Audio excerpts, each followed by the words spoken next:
emergency, a school situation involving a high emergency. What kind of emergency? Well, say a fire. Fire emergency. Like for example, I'm sure most folks understand the importance of a fire drill, and you hear the drill going on. It's piercing loud. So it can be overwhelming. Especially for folks with autism. So that's why I kind of want to try out. That's why I want to provide this new kind of strategy that hopefully may work for those with autism. And that involves, for folks with autism, is a brief reminder about this fire drill that's coming up.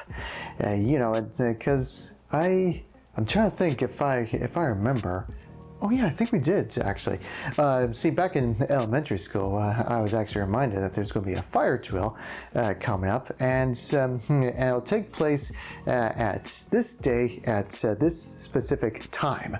So that's why. It's like 10 minutes left, 5 minutes left, and then I just go like this.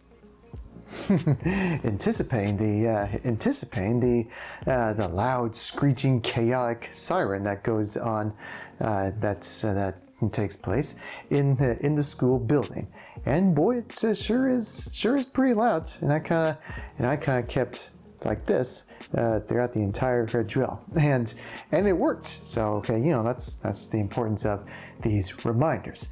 Otherwise, if there weren't any reminders, it can be a little tough situation, and because these are drills. These are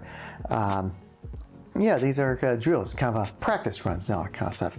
However, for folks with autism, the children out there, there may be a time where a fire drill ends up not being a drill at all, and the siren will start to blare.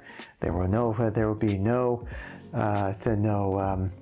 reminders. It'll be unexpected. It's going to be there when you least expect it. So these count as not being drills, but being the real deal. Like there's an actual fire going on in the school, and that can be scary. So keep that in mind. Now, of course, I'm not going to anticipate no matter what.